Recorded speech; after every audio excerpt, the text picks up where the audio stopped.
નમસ્કાર વિદ્યાર્થી મિત્રો, આમ જોવા જઈએ તો આપણે ધોરણ 9માં ગણિતનો અભ્યાસ કરીએ છીએ અને જે પૈકી ગયા અઠવાડિયેથી આપણે પ્રકરણ 6 રેખાઓ અને ખૂણાઓ કે કોઈ પણ રેખા અને ખૂણા આ બેના સંકલ્પનાઓ આપણે સમજતા રહેલા છીએ અને ગયા લેક્ચરમાં છેલ્લે આપણે ખૂણાઓની જોડની વાત કરી અને ખૂણાઓને જોડને અનુલક્ષી અને મેં તમને સ્વાધ્યાય 6.2 આવું લખાયું, પણ એ શરત ચૂકથી લખાઈ ગયેલું છે. ખરેખર એ સ્વાધ્યાય 6.1 છે. એટલે થોડુંક તમને રિમાઇન્ડ આપું છું કે એ સુધારી નાખ્યો અને એના જે દાખલા તમને ગણવા માટે આપ્યા હતા એ તમે ગણ્યા છે. છતાં એમાં કોઈ મુશ્કેલી હોય તો ચોક્કસ મારો સંપર્ક કરો એવી તમામ વિદ્યાર્થી મિત્રોને સૂચના આપું છું. અને એ ખૂણાઓની જોડને અનુલક્ષીને જે દાખલા બને છે એને સ્વાધ્યાય 6.1 આપણે કહીશું. હાલના સમયમાં નવરાત્રિ શક્તિ ઉપાસનાના દિવસો શરૂ થયા છે અને આજે ત્રીજું નોરતું નવરાત્રિનો ત્રીજો દિવસ છે. પરંતુ સરકારની ગાઈડલાઈન પ્રમાણે માત્ર ને માત્ર આરતી ઉતારવા માટેની મંજૂરી મળી છે, પણ ગરબા રમવા માટેની છૂટછાટ મળી નથી, જે આપણા હિતમાં છે. અને એને અનુલક્ષીને આપણે ઘરે જ રહીએ અને ઘરે માતાજીને નમસ્કાર કરી દીવાઓ કરી અને એને પ્રાર્થના કરીએ કે હે મા જગદંબા, અમને આ વૈશ્વિક મહામારીમાંથી બચાવ અને સમગ્ર વિશ્વમાંથી આ મહામારી દૂર થાય એવી માતાજી પાસે માગણી કરીએ અને નવરાત્રિના દિવસો આપણે ઘરે રહીને ઉજવીશું. આ સમય દરમિયાન આપણે શાળામાં હોઈએ તો આપણને ખબર છે કે 9 દિવસ આપણે માતાજીની આરતી ઉતારીએ છીએ ધોરણ પ્રમાણે, પણ આ વર્ષે કંઈક ભગવાનને જુદું મંજૂર છે. એટલા માટે આપણે ઘરે રહી અને આપણે માતાજીની આરતી ઉતારીશું, વંદન કરીશું અને સાચા અર્થમાં નવરાત્રિ શક્તિ ઉપાસના કરીશું. ત્યાર પછી આપણે આગળ વધીએ તો રેખાઓ અને ખૂણાઓમાં આપણે કુલ 5 પોઈન્ટનો અભ્યાસ કર્યો છે. 5 પોઈન્ટના અંતે છેલ્લો પોઈન્ટ આપણે ખૂણાઓની જોડ જોઈ હતી અને એમાં કોટી કોણ, પૂરક કોણ, ત્યાર પછી વિપરીત કોણ, કોટી કોણ, પૂરક કોણ, પછી કઈ જોડ આવશે? રેખિક જોડના ખૂણા, આસન્ન કોણ અને અભિકોણ. આ 5 જોડની વાત આપણે કરી અને હવે આગળ વધીએ છીએ. પરસ્પર છેદતી અને પરસ્પર ન છેદતી રેખાઓ પોઈન્ટ 6. પરસ્પર છેદતી અને પરસ્પર ન છેદતી રેખાઓ.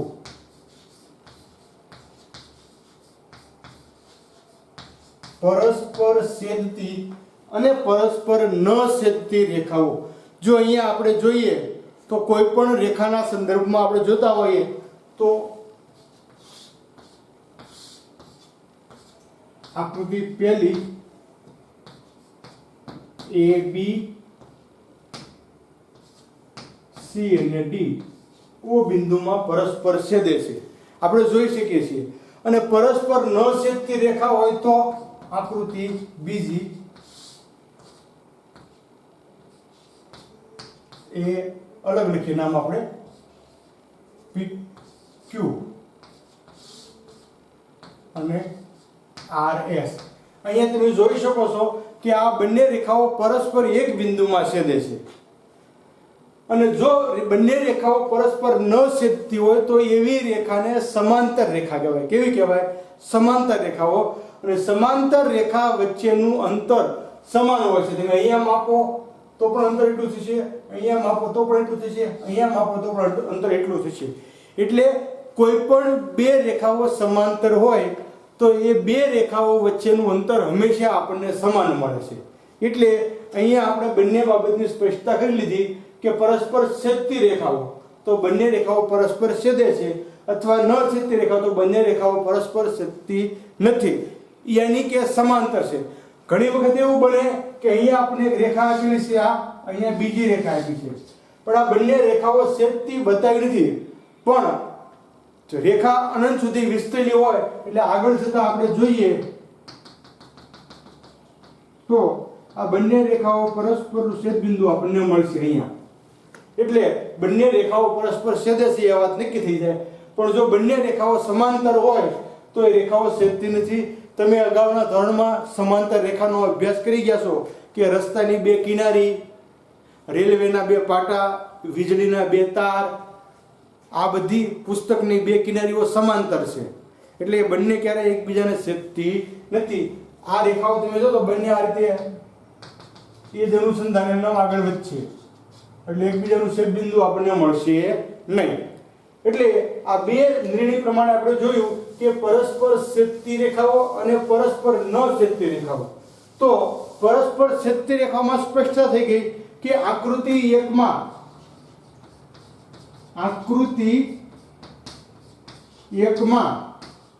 રેખા AB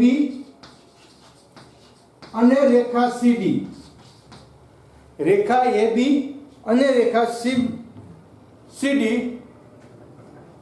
પરસ્પર છેદતી રેખાઓ છે, પરસ્પર છેદતી રેખાઓ છે। અને એનું છેદબિંદુ કયું છે તો કે છેદબિંદુ O છે। અને આકૃતિ બીજી આપણે જોઈએ તો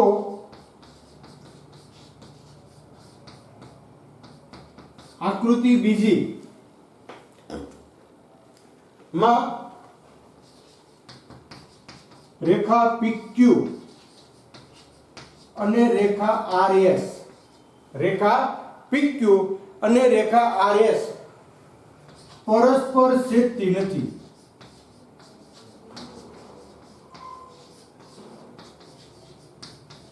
પરસ્પર છેદતી રેખાઓ નથી। આ બંને રેખાઓ પરસ્પર છેદતી નથી, એટલે આપણે કહી શકીએ કે જો રેખાઓ સમાંતર હોય તો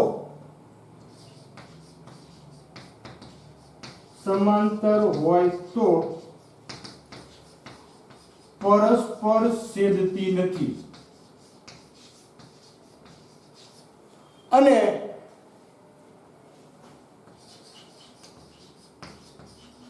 બે રેખા વચ્ચેનું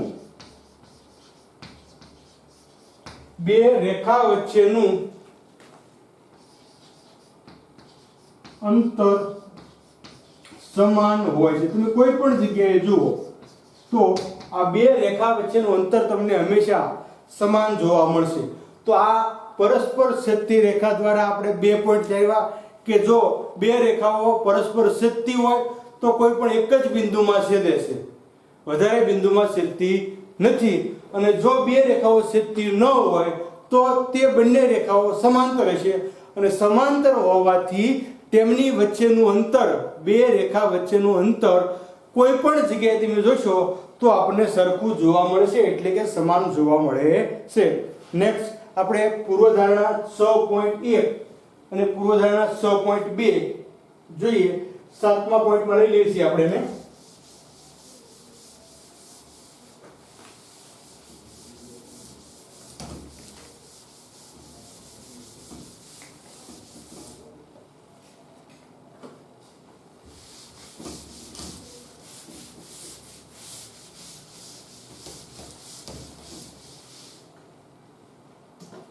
પોઈન્ટ 7 પૂર્વધારણા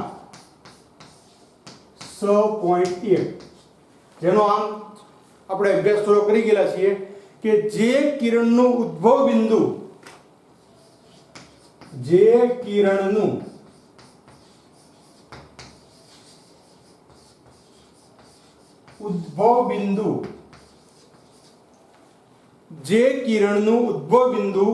રેખા પર હોય,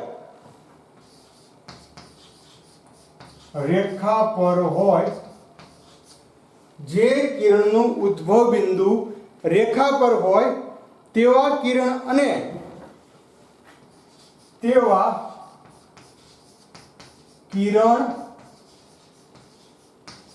અને રેખાથી બનતા બંને ખૂણા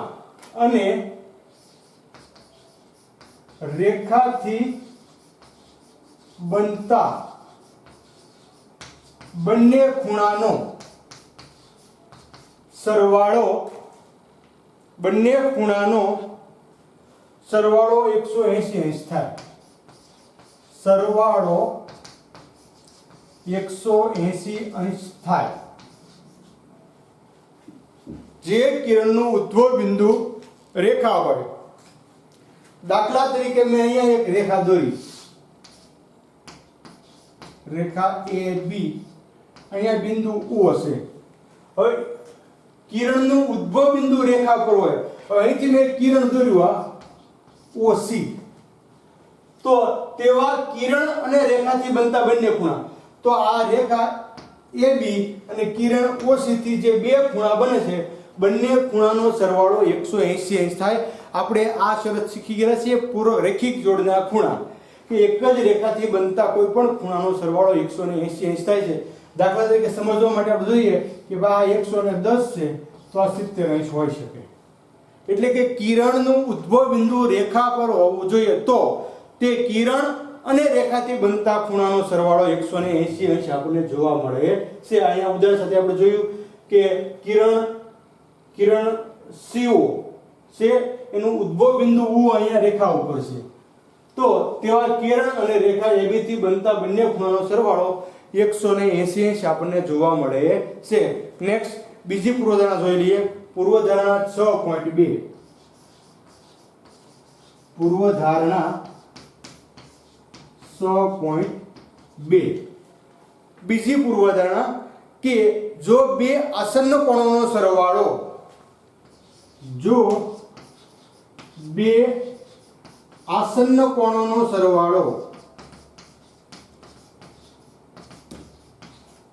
સરવાળો 180 અંશ હોય, જો બે આસન્ન કોણોનો સરવાળો 180 અંશ હોય તો તેમની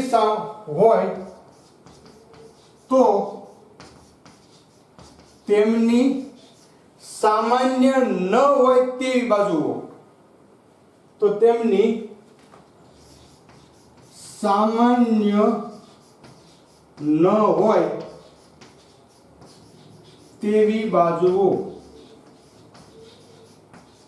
સામાન્ય ન હોય તેવી બાજુઓ એક રેખા બનાવે છે.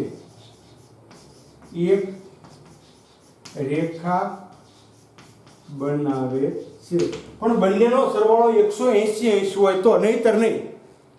દાખલા તરીકે હું એ તમને આસન કોણ બે દોરી આપું છું કે ભાઈ આ એક આસન કોણ છે 60 નો, આ બીજો આસન કોણ છે 60 નો, તો બેનો સરવાળો કેટલો થયો 120 થયો, તો રેખા ન બનાવે.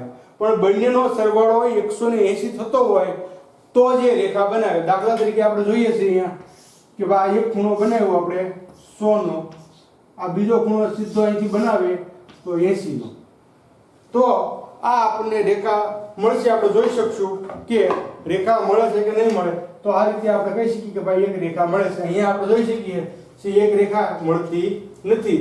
એટલે કે બે આસન્ન કોણોનો સરવાળો 180 અંશ થતો હોય તો અને તો જ સામાન્ય ન હોય તેવી બાજુ હોય. તો અહીંયા તમે જુઓ તો આ એક બાજુ સામાન્ય આવશે બેમાં, A B C અને D, તો BD બેમાં સામાન્ય આવશે. તો સામાન્ય ન હોય તેવી બાજુઓ એટલે કે AB અને BC એક રેખા બનાવે છે. અહીંયા આપણે કહી શકીએ અહીંયા પણ કે A B C અને D, તો અહીંયા આ AB અને BD એક રેખા બનાવતી નથી. શા માટે? તો બેનો સરવાળો 180 અંશ નથી. એટલે આપણે ફરી વખત રિપીટ કરી દઈએ કે જો આસન્ન કોણોનો સરવાળો 180 અંશ થતો હોય તો એ રેખા બનાવે. રેખા બનાવે એટલે રેખિક જોડના ખૂણાની પણ રચના થાય છે. અને જો રેખા ન બનાવે તો રેખિક જોડના ખૂણા મળતા નથી. બંને પૂર્વધારણા જે છે એ 180 અંશના સંદર્ભમાં છે. કે જો કિરણનું ઉદ્ભવ બિંદુ રેખા પર હોય અને તો તેવા કિરણ અને રેખાથી બનતા બંને ખૂણાનો સરવાળો 180 થાય છે અને પૂર્વધારણા બીજી છે કે આસન્ન કોણોનો સરવાળો 180 થતો હોય તો સામાન્ય ન હોય તેવી બાજુઓ એક રેખા બનાવે છે. તો અહીંયા સુધીમાં આપણે આજે 2 પોઈન્ટ જોયા, પરસ્પર છેદતી અને પરસ્પર ન છેદતી રેખાઓ અને પૂર્વધારણા 1 અને 2. હવે આપણે ખૂબ જ મહત્વનો એક પોઈન્ટ છે પ્રમેય 6.1. વિદ્યાર્થી મિત્રો, આ પ્રમેય સાબિતી સહિત તમારા અભ્યાસક્રમમાં આવે છે અને પરીક્ષામાં પૂછાય પણ છે. તો તમારે પ્રમેય છે એ અક્ષરશઃ હું લખાવું એ રીતે તૈયાર કરવાનો છે, ફાંકો કરી નાખવાનો છે. અને નજીકના સમયમાં આપણે આ પ્રમેયની ટેસ્ટ લઈશું, માત્ર ને માત્ર પ્રમેયની. તો તમારે જોયા વગર એ ટેસ્ટ આપવાની રહેશે. કેમ કે પ્રમેયમાં 3 બાબત આપણે જોઈ ગયા હતા અગાઉ ભૂમિતિમાં, ભૂમિતિનું માળખું, કે પ્રમેયના 3 અંગો છે, પક્ષ, સાધ્ય અને સાબિતી. તો આપણે ત્રણેય અંગોમાં એની સાબિતી લખવાની છે, પક્ષ અને સાધ્ય લખવાનું છે. આપણને પ્રમેયની પૂર્વધારણા આપેલી હોય છે અને એના અનુલક્ષીને આપણે પક્ષ, સાધ્ય અને સાબિતી મેળવવાની છે. તો આપણે હવે આગળ વધીએ છીએ પ્રમેય 6.1, જે આપણે આખો પ્રમેય પાકો કરવાનો રહેશે. 3 કે 4 માર્કમાં પ્રમેય પૂછાય છે, એટલે આપણા માટે ખૂબ મહત્વની બાબત છે. તો હવે આપણે આગળ વધીએ અને પ્રમેય શીખવા માટે તૈયાર રહીએ. પ્રમેય શરૂ કરીએ છીએ. પોઈન્ટ 8મો આપશું, પ્રમેય 6.1. તો પહેલી જે પૂર્વધારણા આ પ્રમેય છે. પ્રમેયમાં તમને પૂર્વધારણા અહીંયા શરત આપેલી હોય કે પરસ્પર છેદતી 2 રેખાથી, પરસ્પર છેદતી 2 રેખાથી, પરસ્પર છેદતી 2 રેખાથી બનતા અભિકોણો,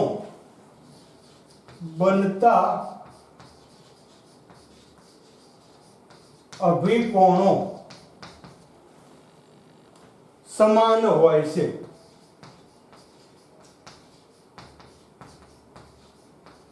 તો વિદ્યાર્થી મિત્રો, અહીંયા વાત થઈ ગઈ કે પરસ્પર છેદતી 2 રેખાઓ છે. જો ન છેદતી નથી, છેદતી છે. પરસ્પર છેદતી 2 રેખાથી અભિકોણો બને છે. આપણે જોડ જોઈ ગયા કે અભિકોણની 2 જોડ બને તો અભિકોણો સમાન હોય છે. આ વાત આપણે સાબિત કરવાની છે. તો પ્રથમ અહીંયા હું આકૃતિ બનાવું છું કે 2 રેખાઓ પરસ્પર છેદતી દોરવાની આપણે, બરોબર.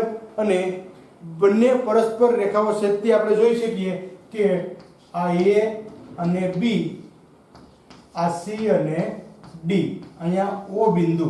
તો આપણે કહી શકીએ કે રેખા AB અને રેખા CD પરસ્પર O બિંદુમાં છેદે છે. આ વાત આપણે પક્ષમાં લેવાની. પરસ્પર છેદતી 2 રેખાઓ, તો ત્યાં સુધીની વાત પક્ષમાં આવશે. તો સૌપ્રથમ પક્ષ લખું છું હું કે સમતલની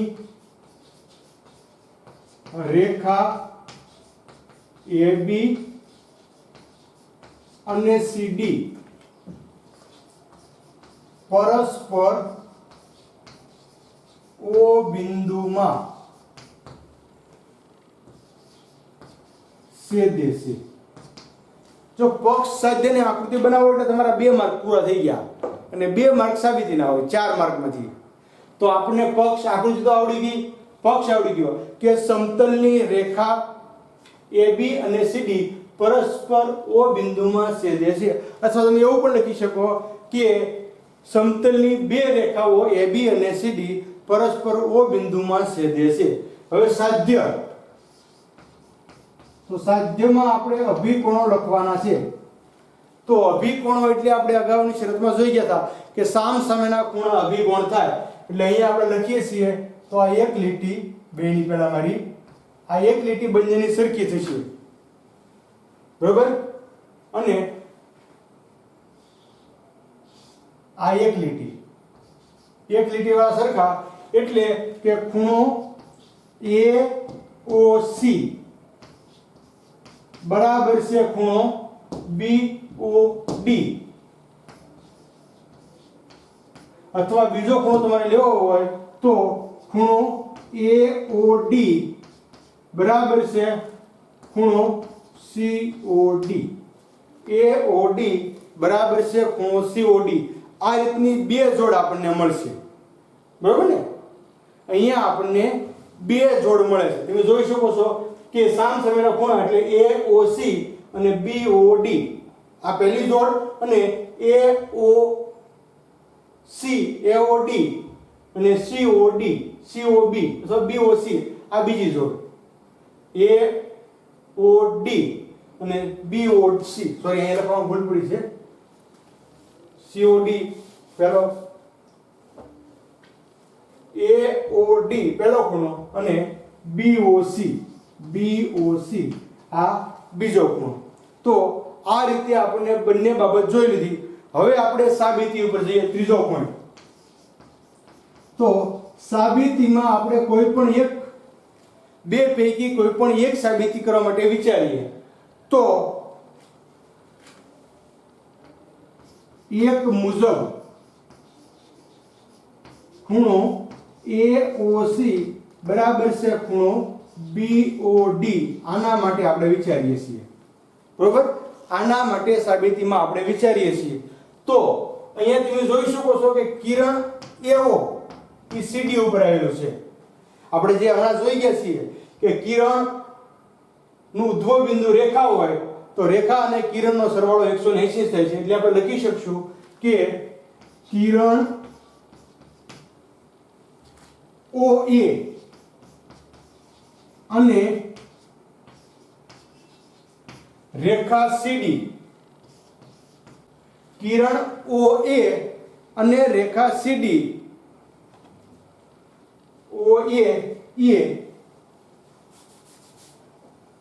કિરણ OAA રેખા CD પર આવેલ છે. હવે તમે જોઈ લો કે કિરણ આ OA અને આ રેખા CD ઉપર આવેલું છે, બરોબર? તો તેના આધારે આપણે કહી શકશું કે કિરણ અને રેખાથી બનતા ખૂણાનો સરવાળો 180 થાય. એટલે કે ખૂણો AOC વત્તા ખૂણો AOD બરાબર 180. પરિણામ પહેલું, રેખિક જોડના ખૂણા અથવા પૂર્વધારણા પણ કહી શકો તમે કે પૂર્વધારણાના આધારે પણ આપણે આ વાત કહી શકીએ કે આ રીતના ખૂણા આપણને મળે છે. રેખિક જોડની પૂર્વધારણા, રેખિક જોડની પૂર્વધારણા, બરોબર? હવે આપણે અહીંયા કિરણ ફેરવી નાખવાનું છે અને એક ખૂણો ફરી પાછો ઈનો ઈ આવે એમ લેવાનું. તો કિરણ તમે OD લઈ લ્યો તો કિરણ OD એ રેખા AB પર આવેલ છે. હવે તમે જુઓ OD ક્યાં આવેલું છે તો એ પણ AB પર આવેલું છે. તો અહીંયા આપણો ખૂણા બનશે કે ખૂણો AOD વત્તા ખૂણો આ AOD વત્તા ખૂણો BOD બરાબર 180 અંશ થાય. પરિણામ બીજું તેના આધારે તો રેખિક જોડની પૂર્વધારણા. આ પણ એના પરથી આપણે કહી શકીએ છીએ કે બંને બાજુના ખૂણાનો સરવાળો 180 આપણને મળે છે. રેખિક જોડની પૂર્વધારણા અનુલક્ષીને આપણે કહી શકીએ છીએ. ફરી સાબિતી ઉપર આપણે ધ્યાન આપીએ તો કોઈ પણ બે ખૂણામાંથી આપણે એક ખૂણો સાબિત થઈ ગયો એટલે બીજો ખૂણો ઓટોમેટિક આપણને સમાન મળવાનો જ છે. તો એ પ્રમાણે આપણે AOC અને BOD ની વાત કરીએ છીએ તો પહેલા કિરણ અને રેખા લીધી, કિરણ OA લીધું અને રેખા CD લીધી એટલે ખૂણા એના AOC અને AOD મળશે રેખિક જોડની પૂર્વધારણા. ત્યાર પછી કિરણ OD લીધો. આપણે કિરણ ફરી ગયું છે, જો OD લીધું. જો તમે CO લ્યો તો તમને બીજું પરિણામ મળે અને OD લ્યો એટલે પહેલું પરિણામ મળશે કેમ કે અહીંયા D ખૂણો છે એટલા માટે. C લ્યો એટલે બીજું પરિણામ મળે OD અને OC. એટલે OD કિરણ અને રેખા AB પર આવેલું છે. તો એ પ્રમાણે તમે જુઓ તો AOD અને BOD આ બે બીજો ખૂણો મળી ગયો આપણને પરિણામ 2. હવે પરિણામ 1 અને 2 નો બેનો વિચાર કરવાનો છે આપણે પરિણામ 1 અને 2 પરથી. તો હવે વિદ્યાર્થી મિત્રો હું ભાગ દૂર કરું છું, તમારી સામે ખૂણા આવે છે થોડી વાર પક્ષ અને સાધ્ય કાઢી નાખીએ છીએ, તમે યાદ રાખજો. હવે તો હવે અહીંયા આપણે પરિણામ 1 અને 2 પરિણામ 1 અને 2 પરથી જો બેનો સરવાળો 180 180 એટલે આપણે એમને લખી શકશું કે ખૂણો AOC વત્તા ખૂણો AOD બરાબર છે ખૂણો AOD બરાબર વત્તા ખૂણો BOD. હવે અહીંયા આપણે પરિણામ 1 અને 2 પરથી આમ લખી શકીએ તો AOD ને ફેરવો એટલે AOD માંથી AOD ગયા એટલે બાદ થઈ ગયા, એટલે તેથી ખૂણો AOC બરાબર છે ખૂણો BOD. આ આપણે માગેલું આપણું સાધ્ય છે AOC બરાબર છે ખૂણો BOD. અને તે જ પ્રમાણે આપણું જે બીજું સાધ્ય હતું કે ખૂણો આ પહેલું સાધ્ય મેળવ્યું આપણે કે AOC અને BOD, તે જ પ્રમાણે બીજું સાધ્ય આપણે લઈ લઈએ તો ખૂણો AOD બરાબર છે ખૂણો BOC. આ બીજું સાધ્ય આપણે મેળવી શકીએ. અહીંયા આપણો પ્રમેય જે છે એ પૂર્ણ થઈ જાય, એટલે આપણે આ રીતનું પ્રમેય પૂરો છે એનો સંકેત મૂકી દેવાનો, અહીંયા પ્રમેય પૂરો. તો આ રીતે વિદ્યાર્થી મિત્રો આપણે સાબિતીના મુખ્યત્વે 3 પોઈન્ટ જોયા કે પહેલા એક બાબત સ્વીકારી આપણે અને એ પ્રમાણે આપણે આગળ વધવાનું રહેશે. તો ફરી પાછું આપણે આખો પ્રમેય જોઈ લઈએ. તો અહીંયા પ્રમેય તમારે ગોખવા કરતાં આકૃતિ ઉપરથી યાદ રાખવો સરળ રહેશે અને જેના દ્વારા તમે એનો સરળતાથી જવાબ મેળવી શકો છો. તો હવે માત્ર ને માત્ર આપણે આકૃતિ ઉપરથી ફરી પાછો આખો પ્રમેય જોઈએ. આપણે સાથે લક્ષ્યોની પણ હવે ખાલી સમજશું કે કઈ રીતનું બનાવવાનું છે આપણે. તો હું અહીંયા માત્ર ને માત્ર બોર્ડમાં આકૃતિ દોરું છું કે આ રેખા AB, આ રેખા CD અને બિંદુ O. તો આપણે પહેલા પક્ષ કહીશું કે બે રેખાઓ છે એનું છેદ બિંદુ છે.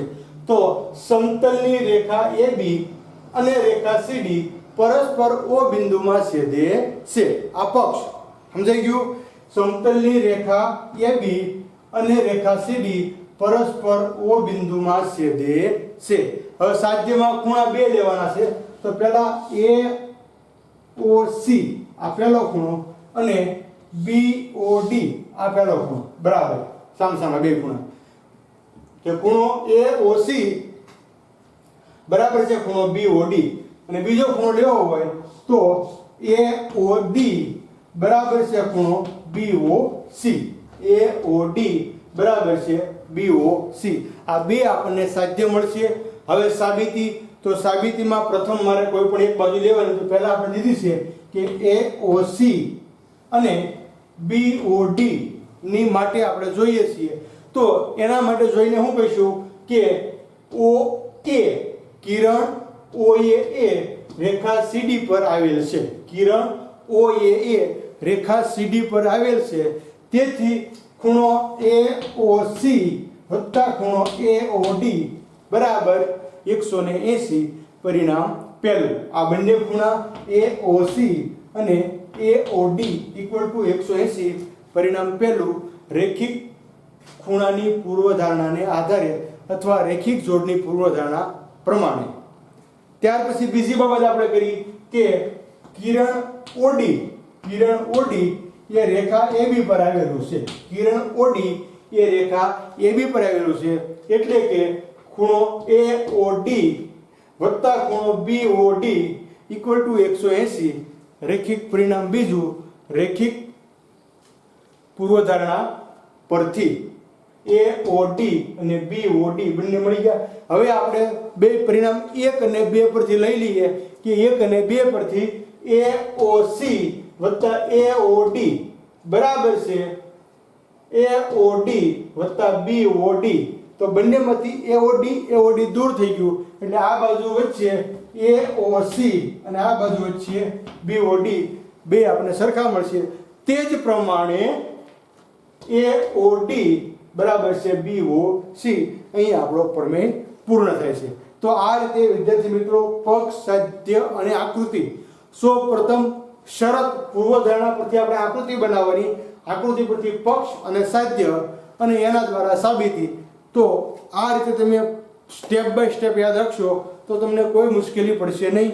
તો આજના દિવસે આપણે મુખ્ય 3 પોઈન્ટ જોયા છે. આજે એક પણ દાખલો આપણે ગણતા નથી, ખાલી પોઈન્ટ જોયા. પ્રથમ પોઈન્ટ પરસ્પર છેદતી અને ન છેદતી રેખાઓ, ત્યાર પછી પૂર્વધારણા 6.1 અને 6.2 અને ત્રીજી વાત આપણે જોઈ પ્રમેય 6.1.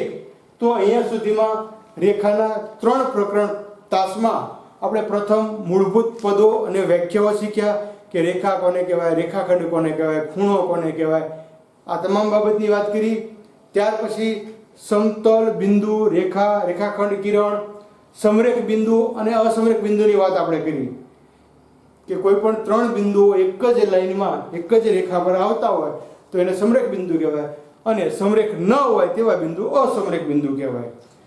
ત્યાર પછી આપણે ખૂણાની રચના કરી કે કોઈ પણ 2 કિરણનો ઉદ્ગમ બિંદુ એક જ હોય તો આવા કિરણો ખૂણાની રચના કરે છે.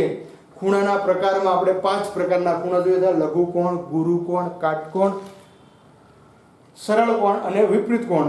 ત્યાર પછી બીજા લેક્ચરમાં આપણે ખૂણાની જોડ, કોટિકોણ, પૂરક કોણ, આસન્ન કોણ, રેખિક જોડના ખૂણા અને છેલ્લે અભિકોણના ખૂણાની વાત કરી.